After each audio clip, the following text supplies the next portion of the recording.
Way. So, hello everybody. This is a video edition of Hour of the Wolf, and also, of course, the radio edition because that is the raison d'être for our being here all together. And with us, beg pardon, is Kat Howard, who I have known as a writer, not only because I just like reading her books, but also because I have been fortunate enough to be the audio editor of a couple of her stories for that were done by Skyboat Media as part of um, Lightspeed magazine, for which I'm the audio editor and host, which is a lot of fun to do. And let's see now. Do you know? Now that's amazing. We haven't promoted this. I started online half an hour ago, and we have three people. Excellent. Hey, friends. Okay, so two on Facebook, one on YouTube. Amazing. Thank you for being here. And oh, yeah, let me get rid of that crawl on the bottom. It's way too obnoxious to be there for the whole show. But oh, and just in case, for the nicety of it, let us make sure that we have your name and my name here. Unlike other services, this is all optional here. So, for those who do not know, uh, I mean, you should say hi, Lady Aptitude, who says hi, kids, to us. Kat Howard's short fiction has been nominated for the World Fantasy Award, anthologized in the Best of and annual Best of collections, and performed on NPR. What show on NPR? So they do their selected shorts program. Okay. Yeah, and so A Life in Fictions was part of one of their reading series. Oh, very cool. Because I It was was going to say, amazing. yeah, yeah, and in a way, I don't consider that an NPR show because Selected Shorts, I believe, existed before NPR, and NPR was smart enough and wealthy enough, unlike Pacifica Radio, to pick it up. Okay. So let's see. You can find that story. You can find it in her collection, A Cathedral of Myth and Bone. Get it? It's really She is the author of the critically acclaimed Roses and Rot and the Alex Award winning An Unkindness of Magicians, which is part of what we are going to be focusing on today. She's also one of the writers of the Books of Magic series set in the Sandman universe. She lives in St. Paul, Minnesota, and you can find her on Twitter at Cat with a K, Cat with Sword. And so there's the official bio part taken care of. Other than hi, Hey, how are yeah, you? I'm fine. I am really not fully. I wasn't really fully prepared for today. I did another interview 2 days ago and edited a Lightspeed. Oh, made two voices on one computer and all that, but a great story. Anyway, all that aside, but that's actually how I first knew your work, not reading it, but Mhm. through Lightspeed magazine and John Joseph Adams' other publication things, and that uh, uh, led me in to read your other stuff, Excellent. Yeah. which is just a fun, magical universe. Thank you. At least this duology. And I was shocked when you told me that an unkindness of magicians and what's the new one? I have it right behind me. A slight help me here. You know, you wrote it. You know the a sleight of shadows, like Sleight of shadows. like sleight of hand magic. Yes, which there we are. There's Yeah. the cover, and it's these are both parts of a uh, universe Yep. called the Unseen Worlds. I cannot, or rather, world singular, the Unseen World, which when I first saw the name in the book, I said, "Well, of course." I'm just astonished that you came up with it first. Now, I think it's only fair to tell people that if you want to go ahead and just start with the latest book, A Sleight of Shadows, you'll be a little lost. Yes, absolutely. This is a finished duology at this point. There are not going to be any other books in the series, and so if you are a reader who prefers to wait until things are complete, as of publication date, this is complete. But it is very, very much a sequel to An Unkindness of Magicians. It takes place about well, I was rereading the beginning the other day. It takes place specifically 53 days after the first one finishes. So And they are meant. you really have to know They are, what yes, happens in the first book to yes. appreciate anything in the second. They are very much meant to go together, and the assumption is that you should read the first before you read the second. You will be very, very, very lost if you do Yeah. not.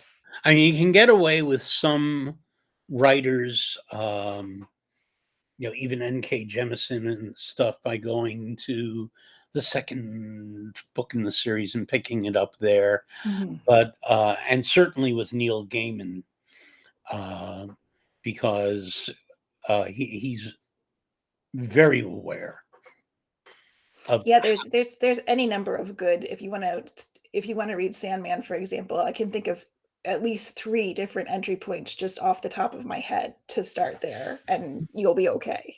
Yeah. Although I would say I was shocked how good the TV series was. I was. It's really beautiful. It's It just really. marvelously done. It's so rare Mhm. that you get something that happens like that.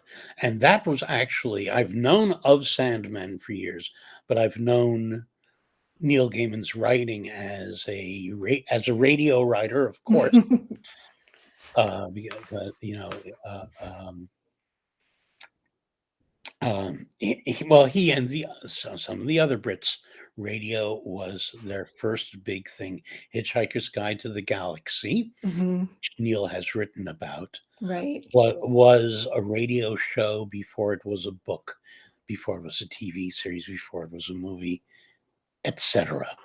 Yeah, it's so interesting the way stories come to us, and I love that's one of the routes. Yeah.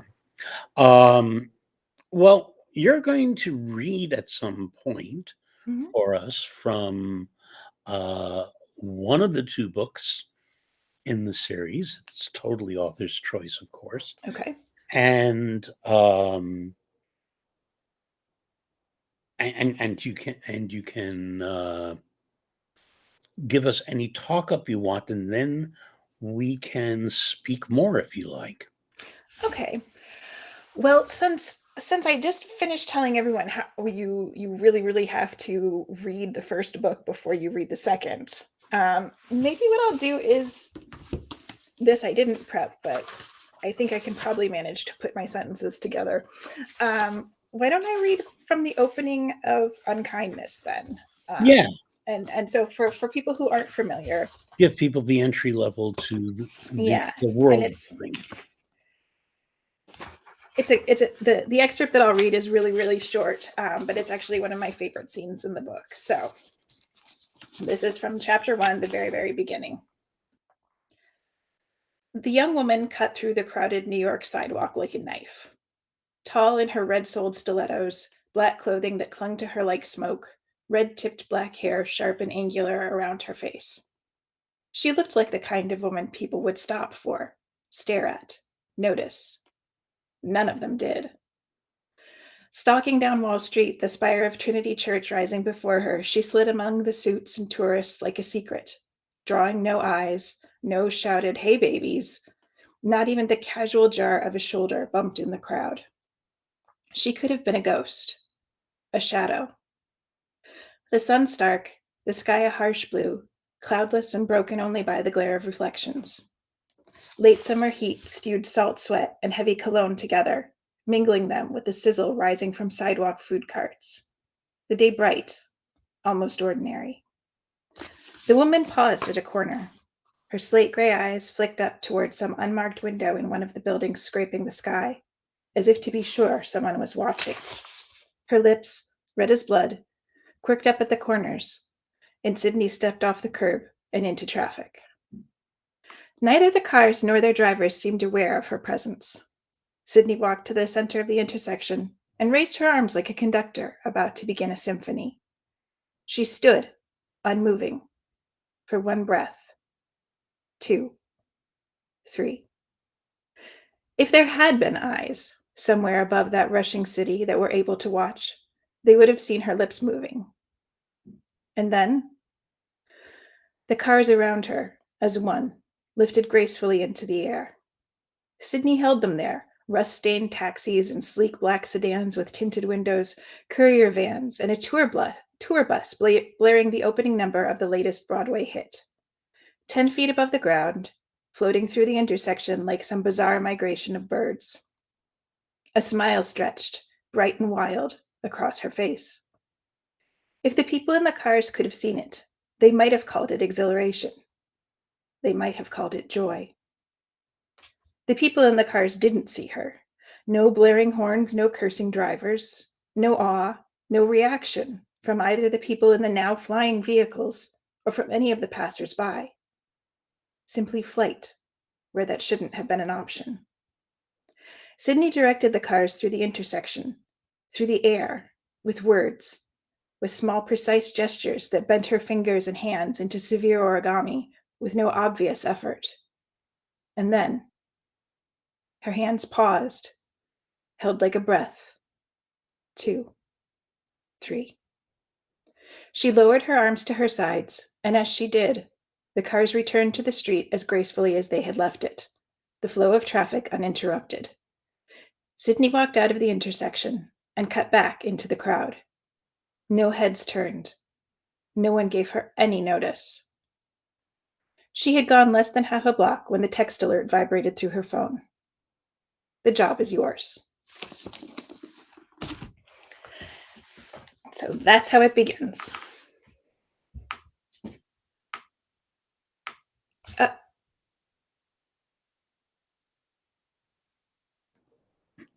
Okay, now I'm unmuted, which is a very unnatural state for me. For those who know me, let's, there we go. There we go. But I like to show the book cover at the same time. So that was from An Unkindness of Magicians, which, by the way, is a wonderful title. Thank you. I am very, very fond of collective nouns. Oh God, I can go on about that for way too long a time. And is that an accepted, or is that your collective noun for magicians in this case? I believe if we were going to take it as an official existing in this world collective noun, I think it's mine. Okay. Yeah. Very good. It seems like it's something that ought to belong to something else as well, like ravens, but ravens are a murder. Well, there's a number of them for ravens and crows, and I think it is actually an unkindness of ravens is one of the terms for them. Oh, really? Okay. Yeah. Yeah, I've usually heard of for most corvids. Everybody, please note the R for most. It could very well be an unkindness of COVID too, I'm thinking, but we'll skip that. One of my favorite cartoons is I actually saw somebody wearing it as a button at a reader con, and it was a picture of a very lonely looking raven. And the slogan was attempted murder. Excellent. I really like that one. Yeah. So I'll accept a murder of ravens or crows for that one. But I love an unkindness of magicians, and I'm actually shocked that a Sleight of Shadows. Now I know that it brings Sydney's arc as far as this is concerned to a close. But Yes. I swear I was thinking, okay, where this is like the pause point, Hmm. and that there would be, if not a book three, perhaps some short stories. You write good short stories, um, or another visitation to this universe. I mean, it's one of those never say never things because An Unkindness of Magicians was firmly written as a standalone book. It was turned into my editor as a standalone book. We were in the publication process with it as a standalone book. Um, and one of my early readers, a terrific writer, Adrienne Kelt, highly recommend checking out her books. Go find them. She's wonderful. Said, I would definitely spend more time in this world and with these characters and everything else. And it was it was one of those things that really got me thinking. I loved Sydney. I loved writing her. She's a terrific character to spend time She with. is, yeah, And so at the end of Unkindness, I had left a tiny, tiny door cracked open for yeah. myself. And so, hearing that from her, I started thinking, well, how would I open that door? Could I? And so then I talked to my editor and said, if you would like a sequel at some point, I think I could probably write one. And bless him, my editor, Joe Monti, said, I'd really like a sequel. We should pay you to write one. Let's do this. Okay, And so okay. that's basically how it turned into a duology. Joe Monte at Saga Press, Yes, yeah. and formerly a curator of the New York Review of Science Fiction Readings So for 2 years. like, So yeah, there. he's a good guy. I love working with him. Mm. And he's been very supportive of these books. But you know, the unseen world. It's not a nice place to spend time in. Like this is not where you go on your vacation when you go to New Yeah, York. yeah. Um, and I put Sydney through a lot, and I think she deserves a bit of a vacation for a while. Yeah, he's Um, been through a lot. and so I very much wrote A Sleight of Shadows with the idea to this needs to there need to not be open doors this time. This needs to close them, and this needs to be done. And I have other things that I'd like to write too. So Yeah, yeah. yeah. Um, w is there anything in particular of those that you'd like to talk about?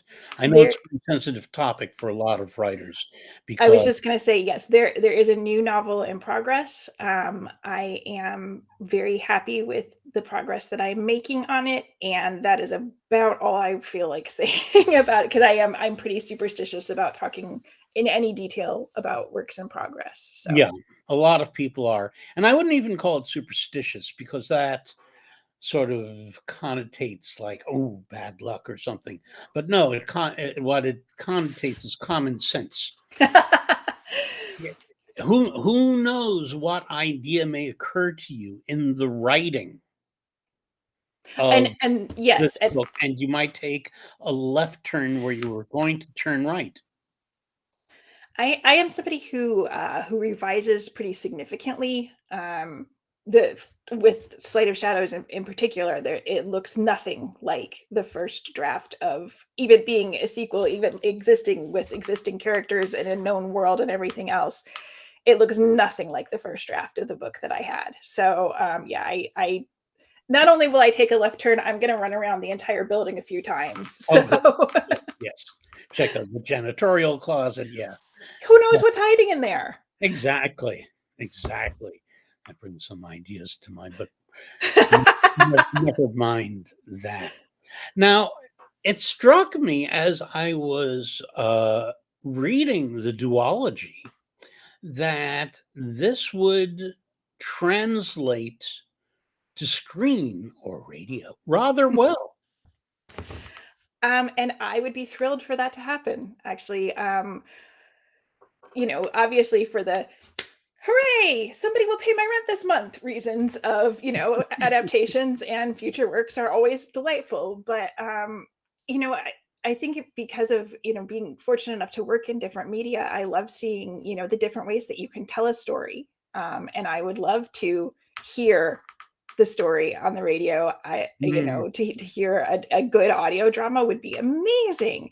I would love to see someone get their hands on it and turn it into a good film adaptation of some sort, whether that means movie adaptation or television adaptation.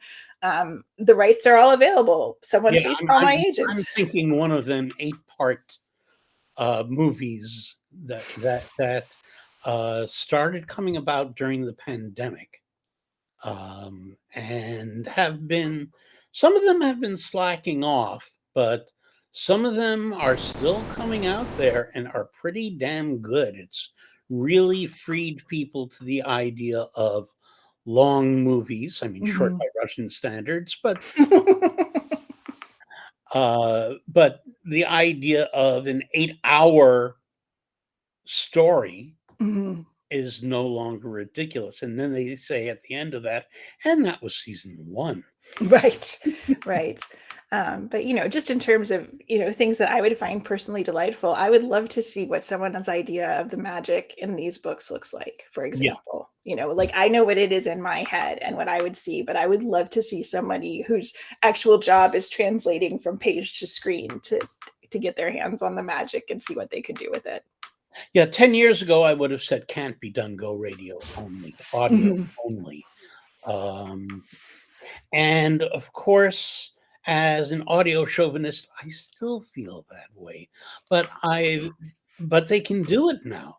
Mhm. I've seen absolutely amazing things and things that I think should have been better than they were done based on existing properties and brought to the screen with less care than, say, Peter Jackson. And I'm not talking The Hobbit. God only knows. But he did a decent job on Lord of the Rings. Now he needs to do Tom Bombadil, and I'll be satisfied. Or somebody else should do The Adventures of Tom Bombadil. Give Peter Beagle or somebody like that a chance. Oh, wouldn't that be fun? I mean, he wrote the first screenplay for the first movie adaptation of Lord of the Rings, which most people don't even know exists. the the cart, not Yes, the cart, yes, the animated. the animated. Yeah, I stay away from the word cartoon because that makes people think Bugs Bunny. right. Sorry, I was just I was just remembering that was what I had seen it when I was a kid, and that's still how it's stuck in my head. Is it's the cartoon version of the movie, even though we say animated now. But Yeah, yeah, little cat running around the house would have definitely said, "Could she watch the Lord of the Rings cartoon?" So yeah. in that rush back to childhood memory, but I loved it. Yes, so did It. I, and I wasn't a little kid, but I am one of those rare things a Ralph Bakshi fan. Uh, And the animation it was so good and terrifying when it needed to be. That spider is still one of the scariest things ever. yeah, that and the scene in that Bree where the Nazgul or whatever they're called, the riders first show up. Mhm. And if you take a look at the Peter Jackson movie, there's not much difference in the way that Jackson portrayed those really scary moments and Hmm. what Ralph Bakshi did. And it really took somebody like Peter S. Beagle to do the screenplay to make it good. Bakshi was shorted on the budget and had 99 people breathing down his neck. And then when he was about halfway through, they yanked it away from him and gave it to Rankin Bass. Mm. who did great titles for movies and were not really my choice for television productions. But there is an animated Return of the King that just does not follow up the Lord of the Rings movie. Hmm. But getting back from that, because I'm thinking of some of the things you have done. Have you ever thought of writing for other media, including, by the way, let us not leave out the possibility of stage? Oh, that'd be great. I mean, I love pretty much any way that I can tell a story. And so, some of writing for screen or stage or things like that aren't things that I have direct experience with, but it's sort of like, okay, if I had the opportunity to learn to do that, and a good team to work with, I would absolutely say yes, because you can the thing about the different media, you can do different kinds of things with each of them. Each has their inherent strengths that they can focus in different parts of a story. And so to be able to either write a new story to the strengths of that particular medium, or to take something existing and say, how does it look if we put it over here? What does this happen? What does this bring out? I think is kind of just, that's a joy, that's a delight in the creative process. Yeah, So yeah, it really is. And my favorite, of course, is radio, not just because I grew up with it. I mean, I mhm. started at WBAI when I was 13 years old. And believe it or not, 1967. And the first thing that was going on there, outside of filling out pledge forms for raising money, was that Samuel R. Delaney was doing narrating his own written production of his Nebula Award winning The Star Pit. Oh, amazing. And this is 1968. Mhm. And radio drama was rare. Audio books Mhm. didn't exist. Books on tape were still 15 years away. But WBAI was still doing them, thanks to Baird Searles. Hmm. And among his stable of writers were Ted Sturgeon and Thomas M. Dish and a few other people. And now don't hold this against me because she used the term herself. Joanna Russ was the script girl, which I think now, if she could do the form of Looper and go back in time and say, don't use that phrase, In all likelihood, would probably be changed. Yes. I think yes, I think she would be very quick to do that. But at any rate, But that is certainly a murderer's row of talent there. oh yes, absolutely.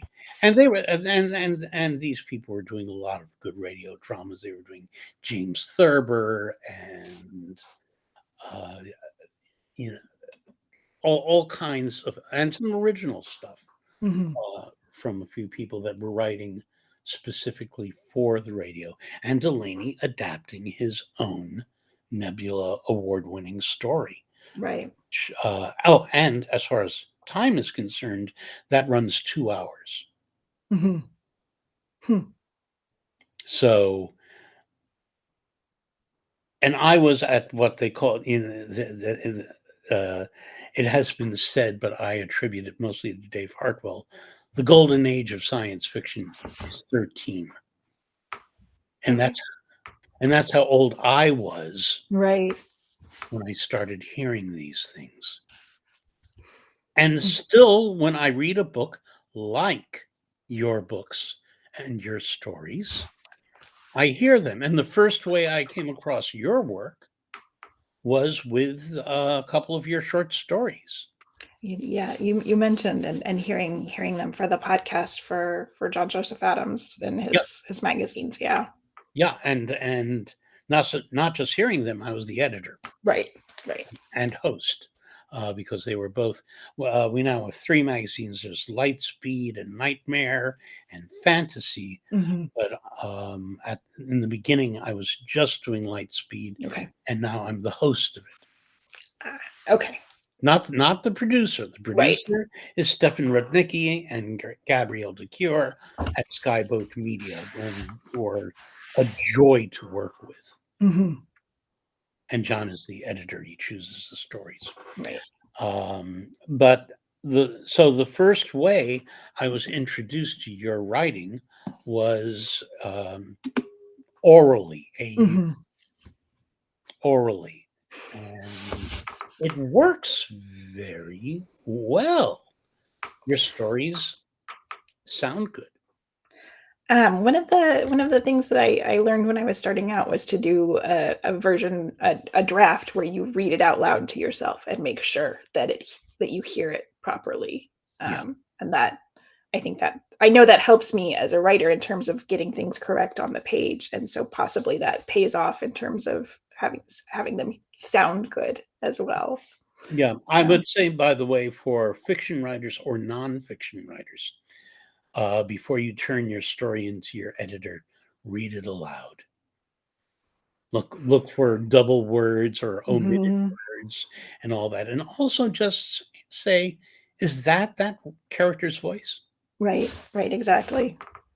Do you really want, Sydney to sound too much like, well, choose another character from the book at random that you like." Right, right. Yeah, yeah. We'll go with somebody from Slate and say Sydney should not sound like Dahlia at all. Yeah, oh God, no.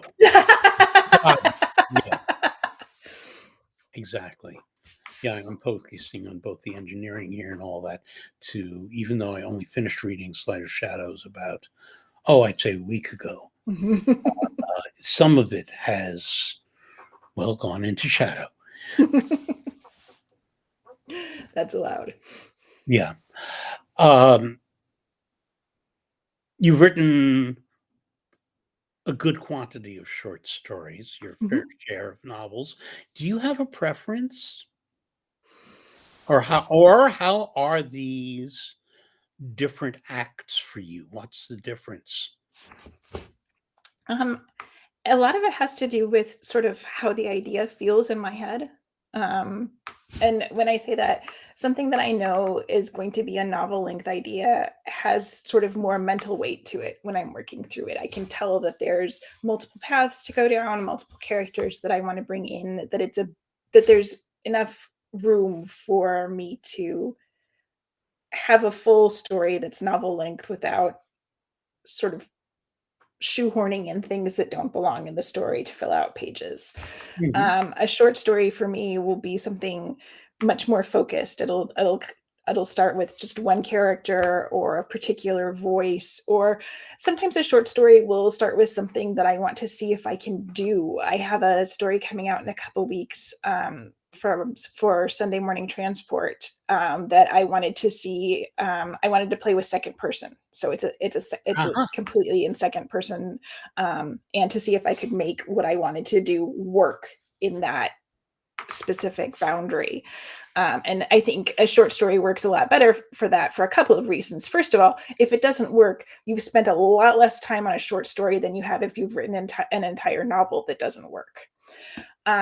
But also, I think if I decide that I want to do something creative or strange or a little bit unusual, like making the choice to work in second person, which isn't necessarily the most common thing, I think it's easier to convince a reader to go along with you if you're saying, okay, give me 10 pages.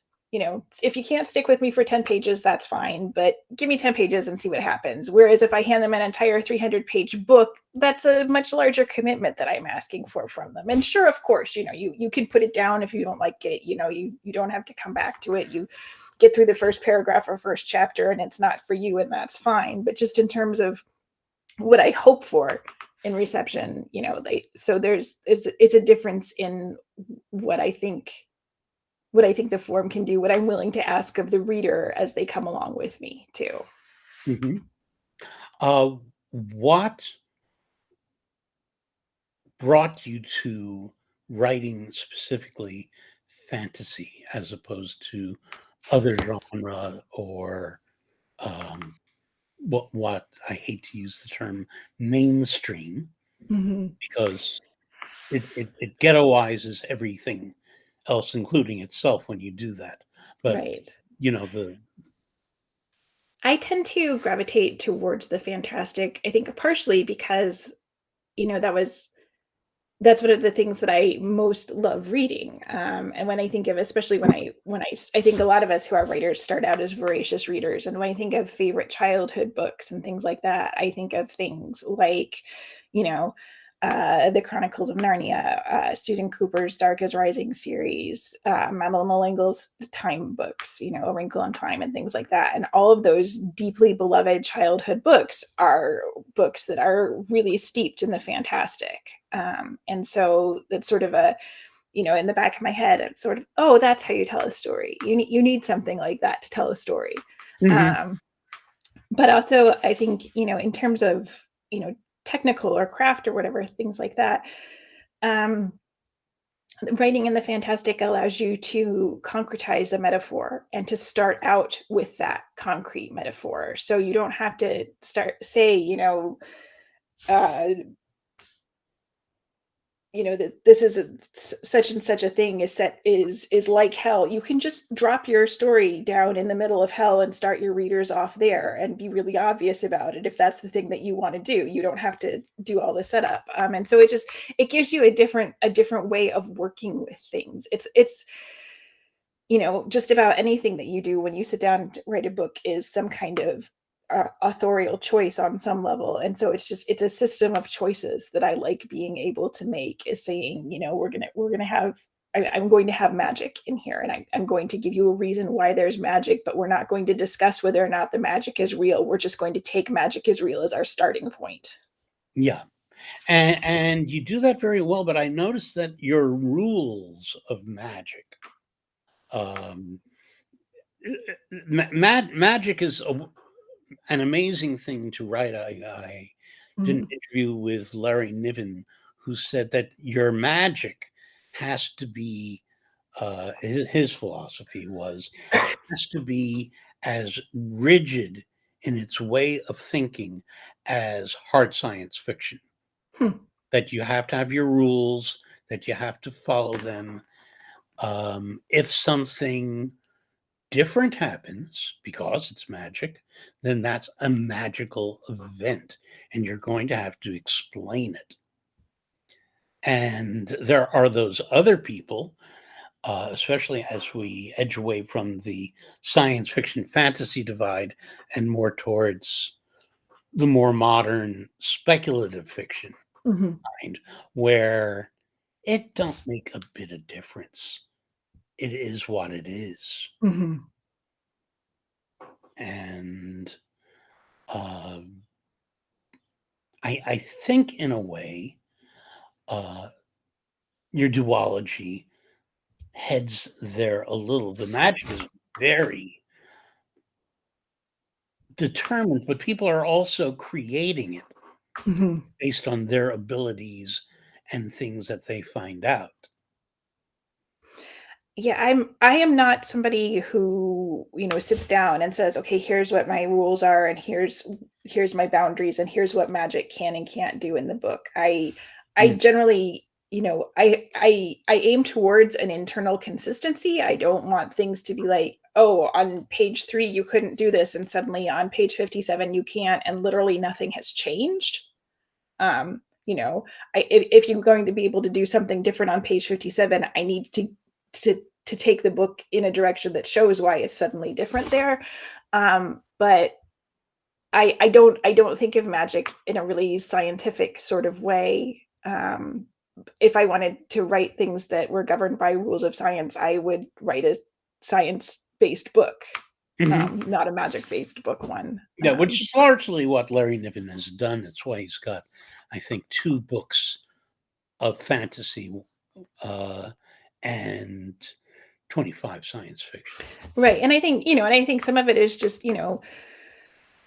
where do you feel comfortable as a writer? What do you gravitate towards? What are your interests and things like that? And, I was a science major as an undergrad. I love a microbiology course, but if I'm going to poison somebody, I'm going to poison them with a potion, not with something that I've whipped up in a lab. Mhm. And so that's, it's just this is more fun for me kind of Yeah. thing. And that's clearly going to change from writer to writer and reader to reader. Yeah. Something, and this is totally my fault that we haven't done, is we haven't really told anybody about. I've mentioned the world building and how much I loved it, but we haven't told anybody what the world is. What is the turning? Okay.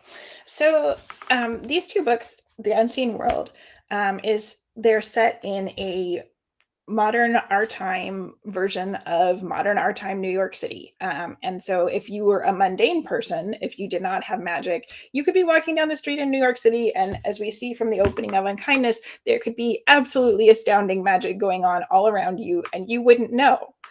Because one of the tenets of the unseen world is you don't let the mundanes know what's going on. The magic Mhm. has to be hidden from them, hence the name, the unseen world.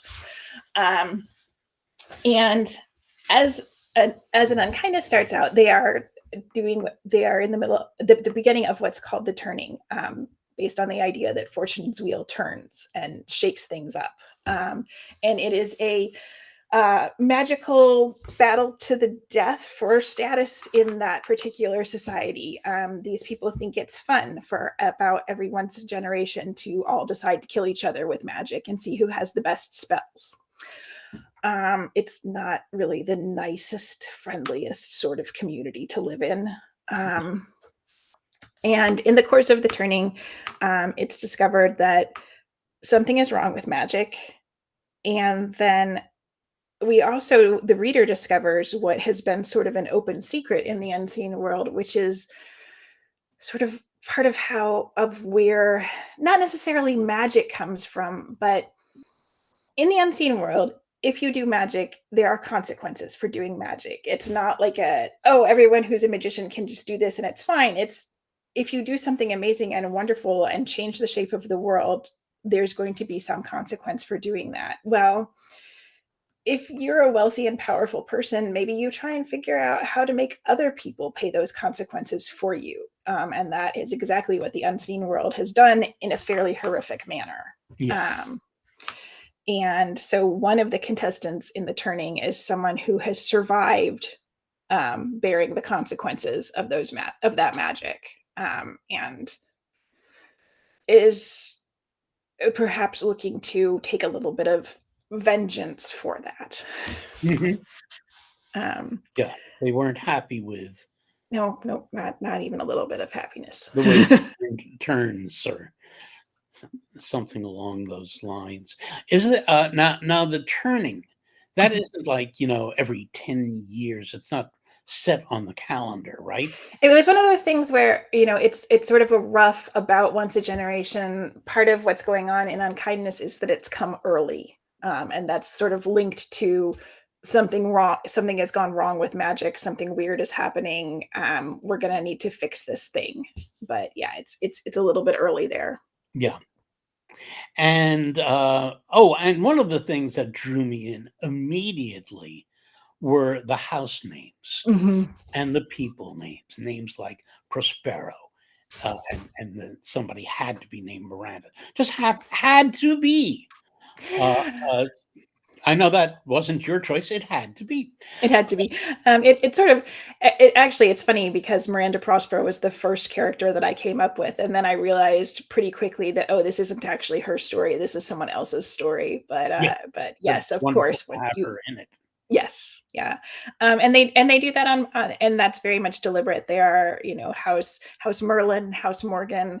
There are names of great wizards and also great, what we would call modern magicians. House Herman is named after a more modern magician, one of the first early women magicians and things like that. So you have everybody is either sort of claiming connections or things like that, but it's sort of a status. Look at who we are, Mhm. um, kind of thing. But they Now, are very aware of where they'd like to say they come from. right, right. And there aren't, and I was wondering if any of those characters were in fact pretenders, simply saying, "Okay, I'm going to take the name Merle." Well, there's a Merlin in there, but Yeah, yes, and it's not made explicit in either of the books, but no, the House Merlin is not trying to say, "Oh yeah, we come down from the great wizard Merlin and Camelot and everything else." They're just saying, "Yeah, this was a great magician. We're gonna say we're like this guy, and that's going to okay, be our name for now." And went like that. yeah. Now you brought up something that I intended to ask you, and you reminded me of it, which is, damn, you know New York well. Thank you, That thank was you. that was very clear. You are I have you ever, you're not a native New Yorker. I'm Uh, not a native New Yorker. I've never lived in New York City. I just fell in love with the city the first time I visited it, and it's one of those places. I set magic there a lot mhm, because to me, it feels like a city that has space for magic. mhm, I've always been really interested in books that sort of take place and make it almost like a character. Being in the Twin Cities now, I think of like Emma Bull's absolutely fantastic War for the Oaks, yes, yeah, as an example of that. reread. Um, Yeah, and so I wanted to do that, and so I wanted a place that felt like, first of all, that felt like you could have magic there, and it would fit in, and people would say, "Yes, okay, yes, that makes sense," but also that you could have hidden magic on this scale, and have room for that to exist in a place where people would still say, "Okay, yes, that seems like something that could happen in that place." And then just to be able to spend time in my head walking through a city that, like I said, I've never lived in, but that I love and I love visiting, and that just feels wonderful to me. So yeah. And as a native New Yorker, you were reminding me of places, a couple I've never been to, and several that were sort of like, "Ooh, I've got to go back there. I remember when I was there," and uh, that's lovely to hear. I'm so glad. yeah. And somebody just figured out, so this is how I leave. Hey, Joe. Okay, and that's exactly how you do it. You find, um, let's see, well, he's on Facebook, so you just, you just find the chat or comment area, the way you would when you're normally on Facebook. YouTube for me is the new one. The idea that they're trying to actually turn that now from a video service into a social network featuring video.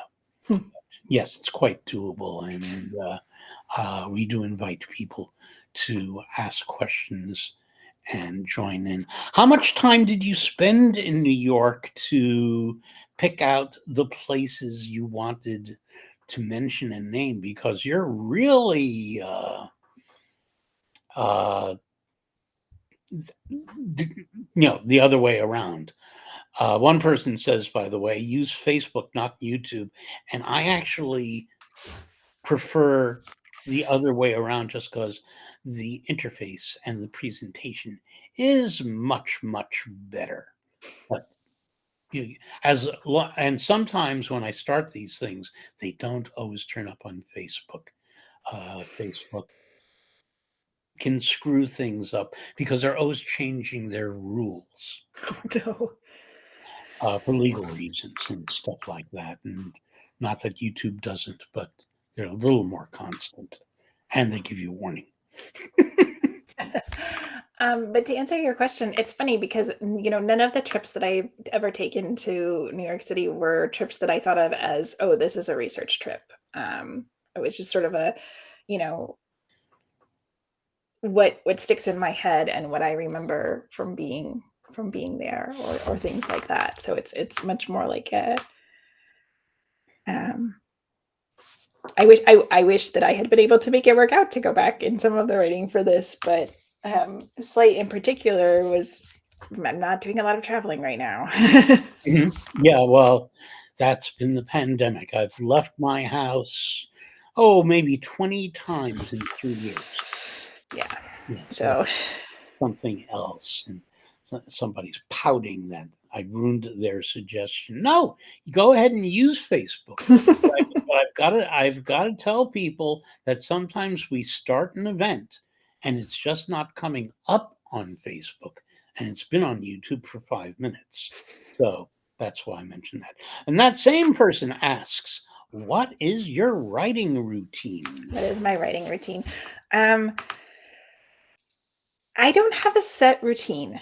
I My day job is freelance editing, so it's writing associated. So I pretty much I'm fortunate enough to be able to sort of work at my own schedule and things like that. The only sort of idiosyncratic thing I do in terms of actually writing itself is I write everything by hand. I do all my drafts by yes, yeah. Always have. I draft everything by hand. It gets typed in, and then when I edit, it gets printed out, and I edit by hand on the printed draft. I do not like composing on a blank screen. Hmm. So, but when I was, I've experimented with different things. Does this work? Does that work? Not particularly an outliner, unless I absolutely have to be, because if I know the end of the story, I lose a lot of interest in telling it. So I'm very much a by your headlights kind of what's next on the path sort of writer. But I feel like that's what works for me. It may not necessarily work for anyone else. And at the end of the day, if your routine is getting words on the page for you, then your routine is great. Because that's what matters is getting the story moving. Yeah. And then the all too obvious question from the same person: can you read your own handwriting? Yes, you can. Yes, I can. Yes. Yeah. Quite likely that no one else could, but I know what those scratches mean. Close enough, good enough, or as we sometimes say, good enough for radio. The I assume the fact that you're writing in manuscript Mhm. slows down the actual process. One And of that's my it, that's problems. part of yeah, that's Sorry. part of why I do it, is that it makes me think as I write, and so I'm able to pause more than for me, typing on the screen starts to feel too quick, and I like to be able to be pretty deliberate. So Roughly, approximately, how many words a day can you get through in that fashion? it really depends. I and that's changed a lot too. I use I don't necessarily have a particular word count or page count that I aim for every day. I tend to sort of focus more on, am I spending time? Am I moving the story forward? Have I gotten to a place that I feel okay putting the pen down and leaving the story, rather than a specific, I need to get 500 words done. I need to get 3 pages worth of handwriting done. So it's hard for me to offer a useful metric of that fashion. Yeah, Samuel Johnson apparently is the one who said, "Write 500 words a day. They Mhm. don't have to be good. You can get rid of all of them later. They can be rubbish, but write 500 words."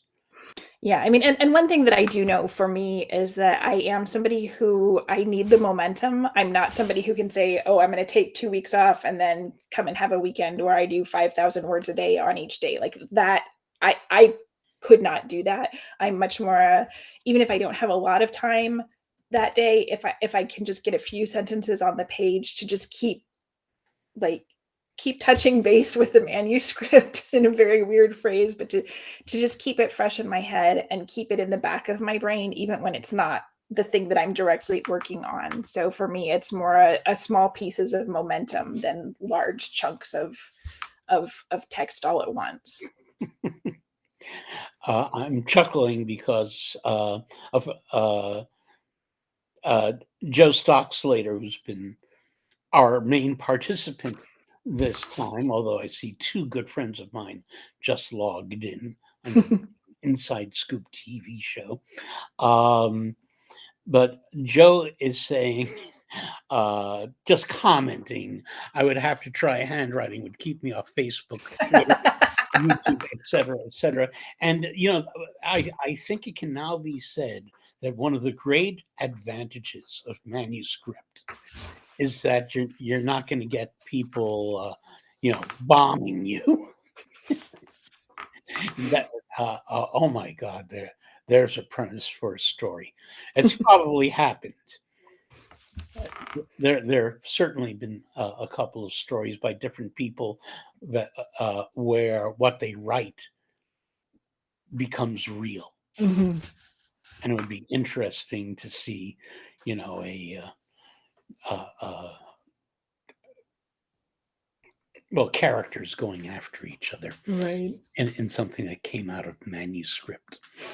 So There probably would be one of them that was, misspelled or, missing 3 letters because the handwriting looks like a scratch in the middle that's only decipherable to me or something like that. But yeah, and the bad guy would be the evil typo. right, there you go. So there we go. We'll give editors and agents a pass for that kind of thing. Is there anything in the even though uh, almost all is it all of what you write fantasy?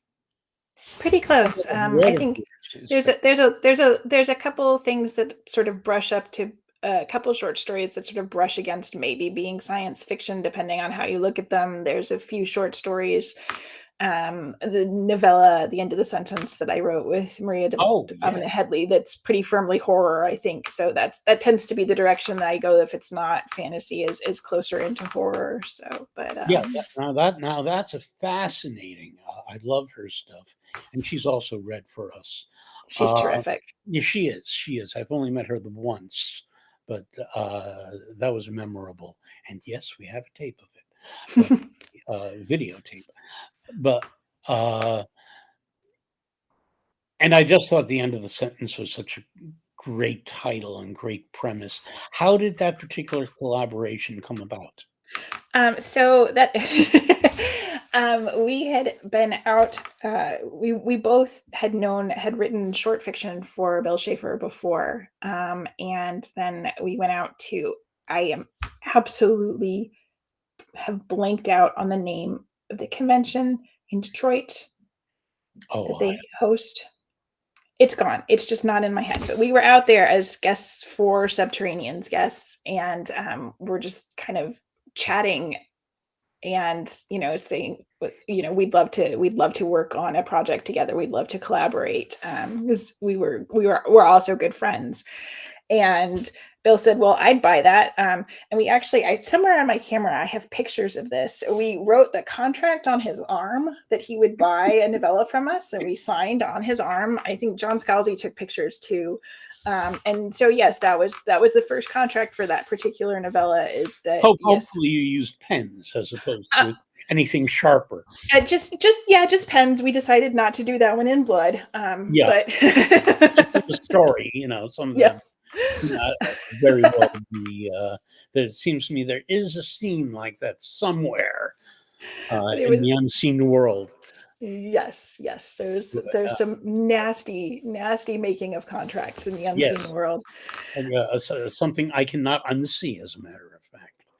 But But yeah, so that was, and we had a blast writing it. I think it only took us about 3 weeks to draft the first draft, because we just wow, passed it back and forth between each other, and we're having so much fun doing it. And it was a terrific experience, and I'm really proud of that novella. I think we did a good job. as well you should be.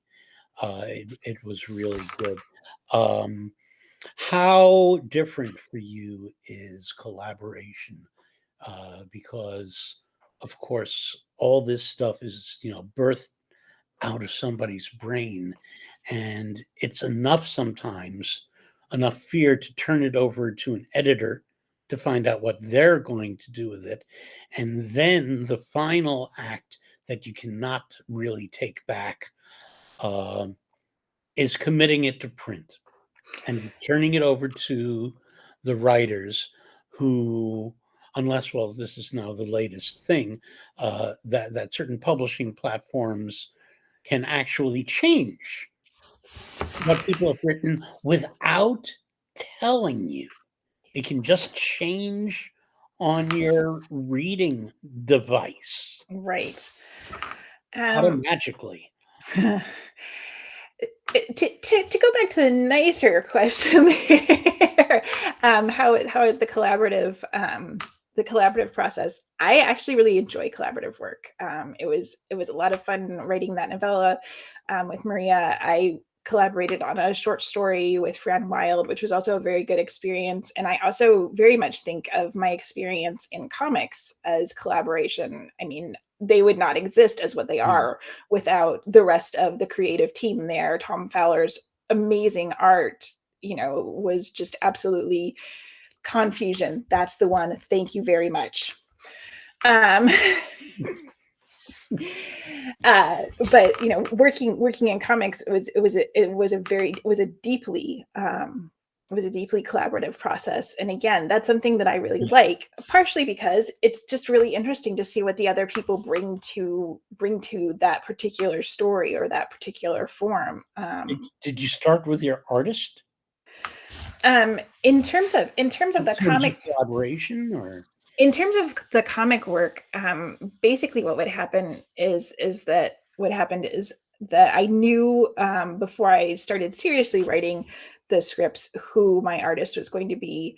I also knew that this was somebody who had a lot of experience in comics, which was great because there's always a learning curve when you're coming from prose as to learning how to work in that format and what works well. And Tom could not only draw anything that I asked him to better than I could even imagine it. Like there was something in one of the early scripts and I was still thinking really two-dimensionally. And he was like, if we pull up the view from the top of the panel, I can do X.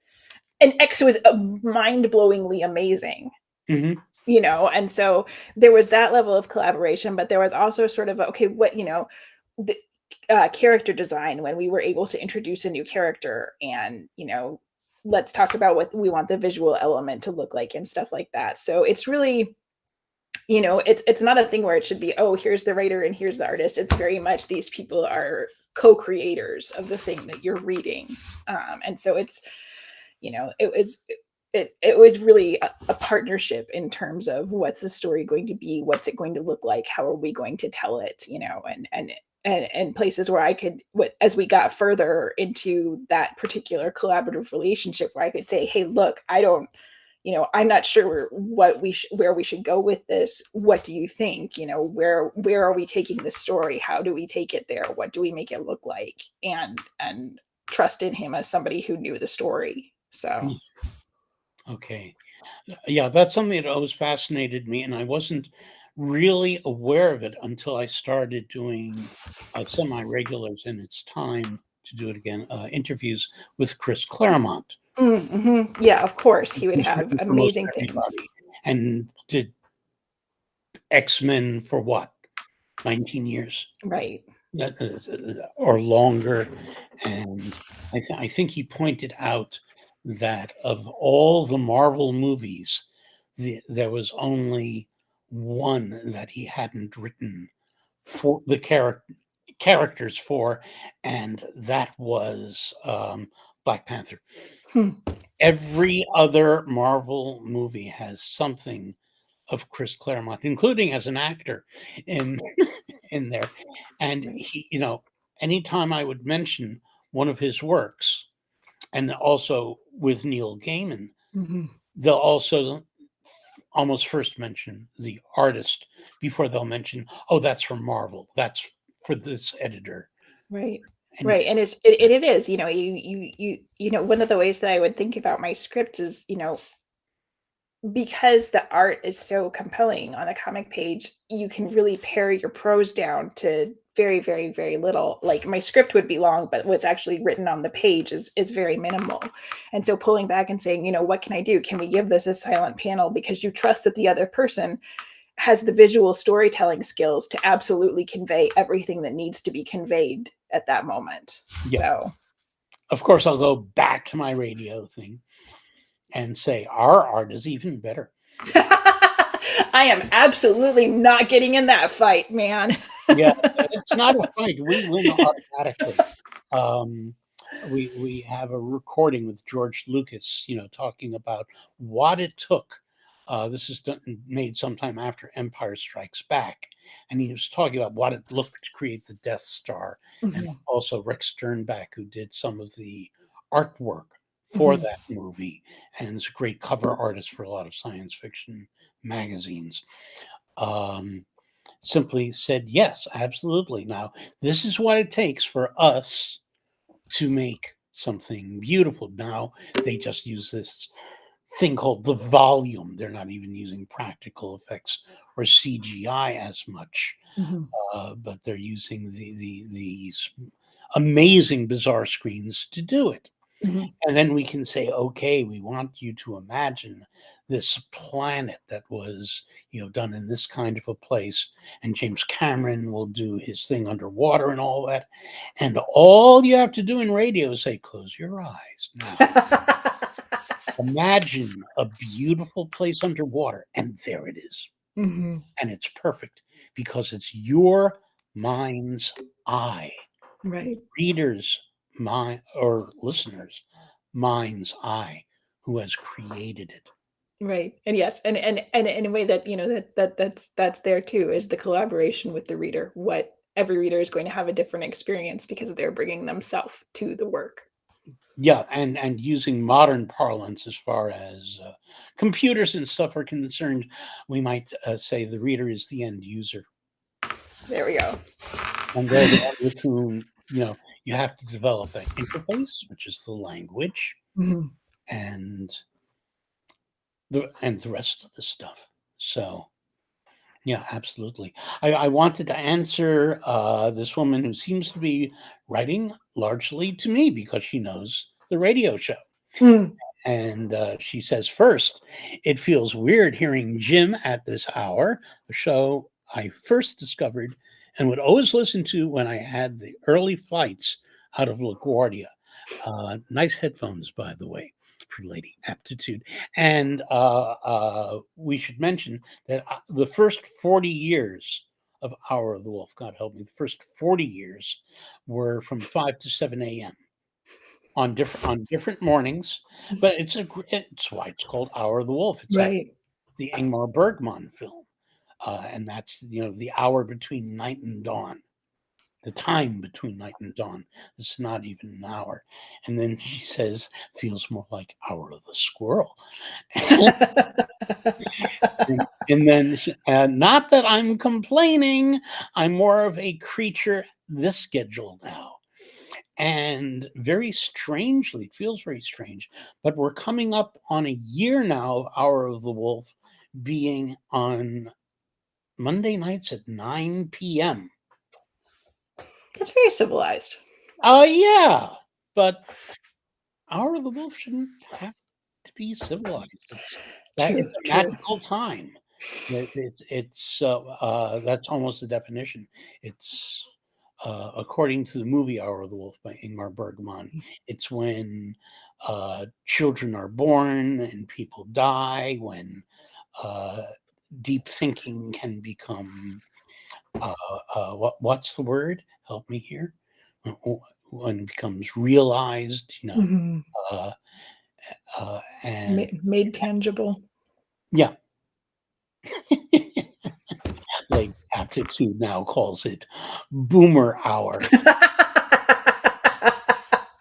Yeah, I gotta say this boomer here appreciates 9 p.m. more, but it's even weirder now because I do the show here in my home, and maybe once every 6 weeks I go into the radio station, which is an airless place and Mhm. literally toxic because there's not a lot of flowing air. But there I can take listener calls and stuff. Although I certainly appreciate all the people here who are saying wonderful little things on camera, but uh, uh, but taking listener phone calls is a lot of fun. No, I'm sure. It really is. And we're going to have you on live and do that. Maybe on your, do you have any visits to New York coming up? Not any immediately planned travel at this point, but I will let you know. Okay, yeah, no, please keep that in mind and definitely let me know and remind your various editors, Joe Monty and the rest of those folk, to be in touch with me Okay. about all that good stuff. Well, for what was going to be about 40 minutes, which it will be, this will be the extended edition, right? It's the That dance mix. it is. It is. It's what I call it. But the radio broadcast is going to be 35, 40 minutes, but we've been an hour 10 so far. But in either event, I get to um, ask final questions, which come down to can you tell us at all what you are working on right now? As the mysterious forthcoming novel that I Okay. mentioned before. So that's You can simply say a novel. yeah. Yes. So that's the main focus right now. I will have some short fiction coming out this year as well. So people who like the short fiction, there will be some new pieces for them that they will hopefully enjoy. And that's what I can currently share. Yeah, can you tell us where the short fiction is being published? Sure. So the next pieces that are coming up, as I mentioned, there's one coming up in Sunday Morning Transport this Yeah, month. that's a new name for me, by the way. That's a new one. It's run by Julian Yap, who did work with Realm, and Fran Wild is also editing there. And they Fran? do, yeah, and they do about a they the story comes their stories come out every Sunday, hence the name. Mm. And they've got some just terrific people writing with them. This will be my second story through them, and they're terrific to work with. And so if you are a short With fiction those people, aficionado, yeah. I mean, I know Fran somewhat, and the other somebody I've read. yeah, so definitely take a look there. I have a story coming out in Lightspeed. Um, Ah, yep, at the so beginning of May. So I'm really pleased about that. I'm not sure if I'm able to announce where the others are coming out yet, but there will be no, a the couple others contract as isn't well. signed. You can't do it yet. You can So, just let us know that but there are a few. yes. Yeah. I'm going to have to take a look at the light speed schedule to see. There are 2 stories a week, Yeah. and one of the 2 becomes a podcast. And when it becomes a podcast, after they record it over um, at Skyboat Media in LA, then I get my paws on it Right. and do the post production and get to announce. So So it's been a pleasure talking with you. Talking with you. this has been a lot of fun. Thank you so much for having me, and thanks to everybody who's been listening. Oh, and we have to tell everybody that you're doing this again I am. on May 2nd, I believe. Barbara, could you get the door? I'm sort of. That's quite all right.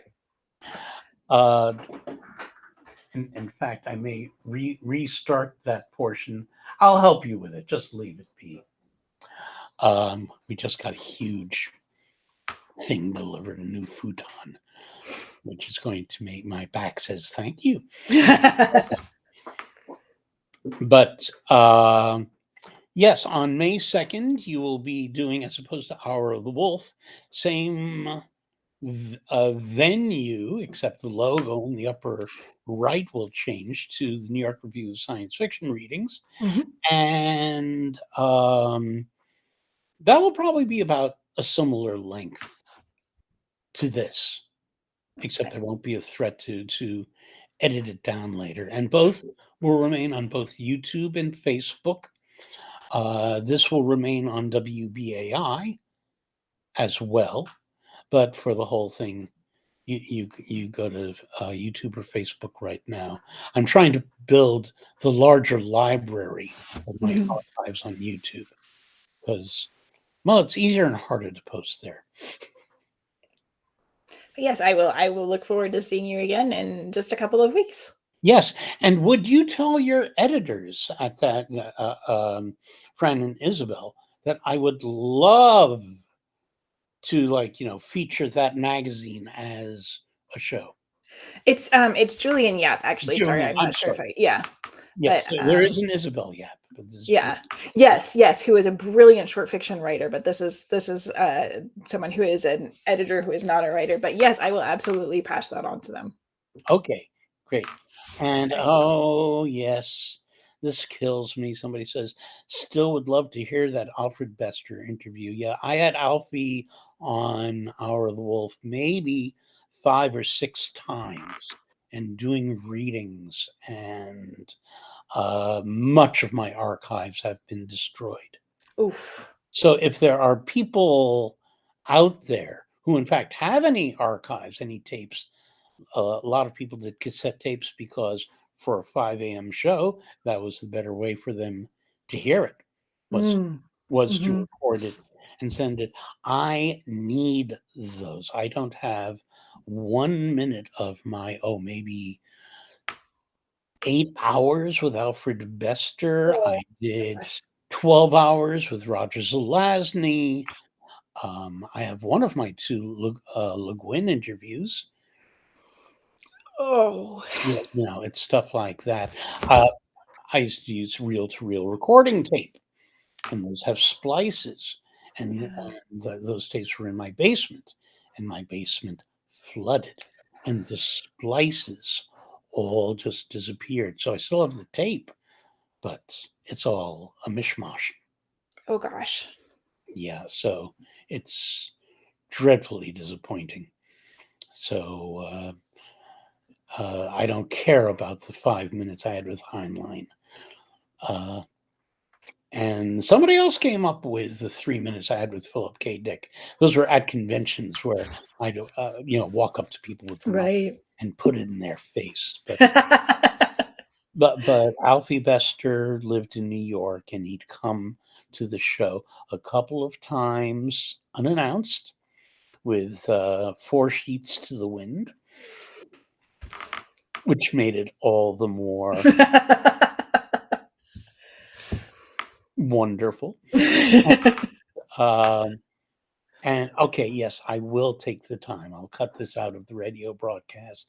But there was one time when I used to be on Saturday mornings, and Mickey Waldman was on. Ooh, and somebody says they may have tapes.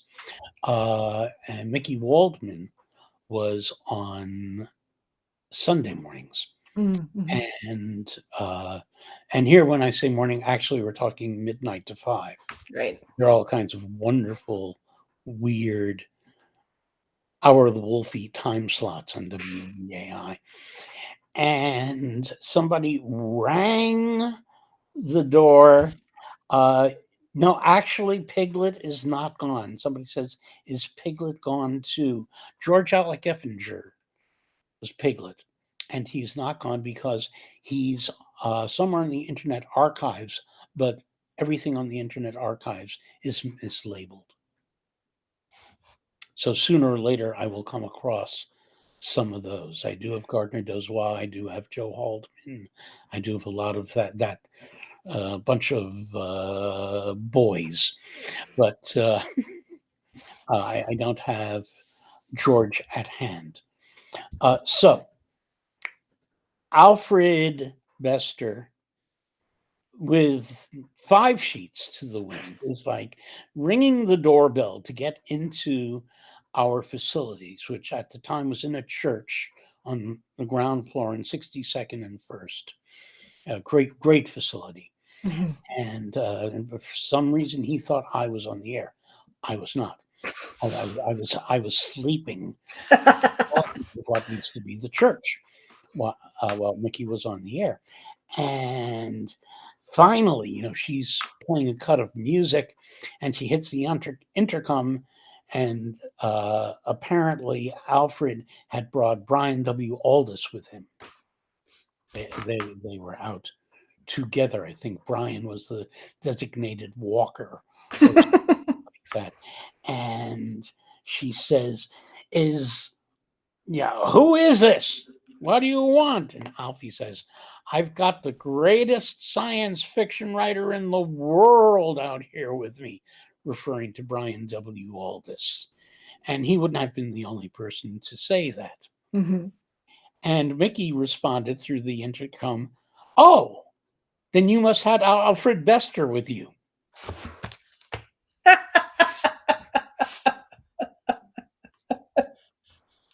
Amazing. Yeah, and oh God, I mean, if he wasn't glowing before, he was glowing then. Yeah. And she let them in. She threw her planned program, although we were fairly freeform, she threw her planned program out the window. She had a 5-hour show, midnight to 5, and she put them on. And I woke up from the balcony of the church looking down into where the studios were. And it was a very strange place at night. And in the control room windows, I'm looking down and I see Alfred Bester and Brian Aldiss. And I just knew I was hallucinating. It was, which in those years I might have been, but I hadn't done anything to facilitate that. It's the 70s, folks. So, with that piece of my autobiography out of the way, you should tell a story. I should tell you. Yeah. You've worked with amazing people, and you've done a lot of interesting stuff. I told you a story about writing a book contract on a guy's arm. Doesn't that count? Yeah, that does. That's pretty good. I'll buy that. Okay. Well, we're going to see you in less than a month on May 2nd as part of the New York Review of Science Fiction readings. I will come up with more stories. Great. Do that. And another reading. Yes, of course.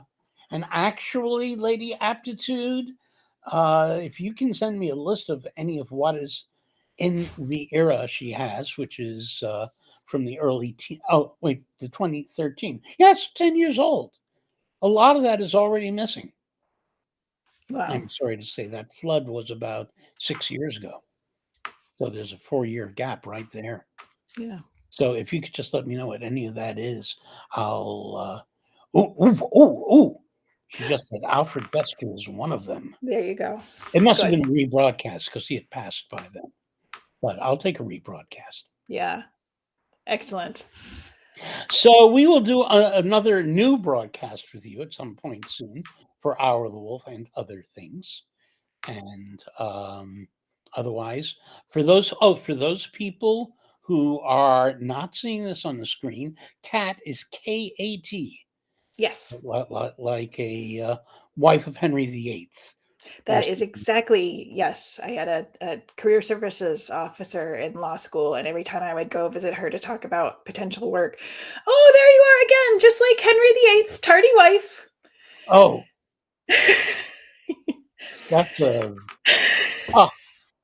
quite a way to put it. Oh, well, it's very memorable, yes. Tardy, yes, indeed. Okay. And on that note, thank you so much, Kat. I had a great time. Thank you so much, and thank the listeners as well. Okay, and while we'll be going off air for them, you and I will talk. I have the Ray Bradbury. I don't know if I've got the Harlan Ellison, because I only did one show with Bradbury, but I did many with Harlan. Okay. So, God help me. And on that note, we're going to disappear from the screen. We're going to put the book covers back up. There's a Slide of Shadows, which is book 2, not to be read before you've read An Unkindness of Magicians, because one really relates to the other. Not just relates, is a direct continuation. So Yes. so get both, start with an unkindness of magicians and work your way from there. Thanks. Okay, so again, thanks, Kat, and Yeah. thank you, viewers. And here's a little information for you on the bottom of the screen, and we will see you anon.